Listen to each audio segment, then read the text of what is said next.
পড়াশোনার জন্য সারা পৃথিবীতে যতগুলো সিস্টেম আসছে তার মধ্যে যদি আমি বলি নাম্বার 1 সিস্টেম সেটা হচ্ছে হাফেজি পড়ার সিস্টেম। কিভাবে সেটা বলি, যে কোনো শিক্ষার্থী যে কোনো সময় সেরা স্টুডেন্ট হইতে পারে, জাস্ট একটা ফর্মুলা লাগবে, একটা ফর্মুলা। সেই ফর্মুলাটা কি? ধরা যাক সে আজকে থেকে পড়া শুরু করছে, আজকে থেকে সে পড়ছে, এখন যা পড়বে জাস্ট 1 ঘন্টা পরে কিন্তু 56% জিনিস সে ভুলে যাবে, একদিন পরে 70% ভুলে যাবে, 1 সপ্তাহ পরে 80% ভুলে যাবে। তার মানে আমরা যা কিছু পড়ি, যা কিছু শুনি, 80% জিনিস 7 দিন পরে নাই।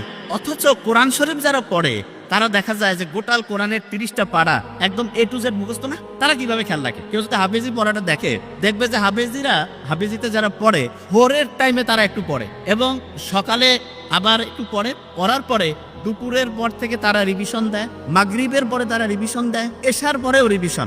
সারাদিনে যে টাইমটা তারা পড়ে ক্যালকুলেশন করলে দেখা যাবে 70% থেকে 80% টাইম তারা রিভিশন দেয়, 70 থেকে 80% টাইম তারা শুধু রিভিশন দেয়। এবং ইন্টারন্যাশনালি বলতেছে যে একটা স্টুডেন্ট অসাধারণ হবে যদি সে দৈনিক যে পরিমাণ টাইম পড়ে তার 70% টাইম সে যদি রেগুলার রিভিশন দেয় তাহলে সে অসাধারণ স্টুডেন্ট হবে। এবং একটা স্টুডেন্ট যখন হচ্ছে যে হাফেজি পড়ে তখন তার ব্রেইনের মধ্যে কিন্তু একটা আলফা ওয়েভ তৈরি হয়, আলফা ওয়েভ। এবং এই ওয়েভটা এমন, একটা পৃষ্ঠা পড়তে লাগতেছে ধরলাম যে 10 মিনিট, আপনি যদি আলফা ওয়েভে পড়েন, আলফা ওয়েভ ব্রেইনের মধ্যে, তাহলে আল্লাহর রহমতে আপনার ওই পড়াটা 2 থেকে 3 মিনিটে হবে। তার মানে স্বাভাবিকভাবে একটা পড়া আপনি যেই স্পিডে পড়েন, আলফা ওয়েভ থাকলে তার থেকে 4 থেকে 5 গুণ বেশি স্পিডে আপনি আল্লাহর রহমতে পড়তে পারবেন। তাহলে যারা কোরআনের হাফেজিতে পড়ে তারা কিন্তু ব্রেইনে আলফা ওয়েভ তৈরিটা অটোমেটেড হয়। ওই যে আমি যখন কোরআন তেলাওয়াত আমরা শুনলাম তখন একটা ভালো লাগছে না সবার? কোরআন যখন শুনলাম কি কারণে ভালো লাগলো? কারণ কোরআনের আয়াতগুলো আল্লাহ এমন ভাবে অ্যাসেম্বল করছেন, যখনই আমরা শুনি তখন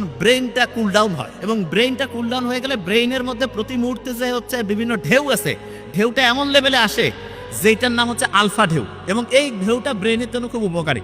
দেখেন সায়েন্স যে আবিষ্কার হচ্ছে, আপনারা দেখবেন কোরআনে একটা আয়াত আছে যে উটকে আমি কেমনে বানাইছি এটা কি তোমরা দেখবা না? উট তা কিছুদিন আগে আবিষ্কার হইলো যে উটের যে চোখের পানি আছে না, এই চোখের পানির মধ্যে এমন এক রকমের মেডিসিন আছে যেটা প্রায় 30 রকমের সাপের যে বিষ সেটাকে নিষ্ক্রিয় করতে পারে। ওই যে রাসেল ভাইপারের নাম শুনলাম না, খুব আলোড়ন সৃষ্টি করছিল, সেই রাসেল ভাইপারের যে বিষ ভয়ঙ্কর, মুহূর্তের মধ্যে মানুষকে ধ্বংস করে ফেলে, সেই বিষকেও নিষ্ক্রিয় করার ক্ষমতা বিজ্ঞানে দেখছে যে উটের যে চোখের পানি সেটার মধ্যে আছে। আল্লাহ যে বলছে যে উটকে আমি কিভাবে বানিয়েছি সেটা কি তোমরা দেখবা না? কি অসাধারণ! আল্লাহর কথাগুলো এখন বিজ্ঞানীরা দেখতেছে, যা কিছু বলে গেছে প্রত্যেকটাই সায়েন্সের সর্বোচ্চ লেভেলে।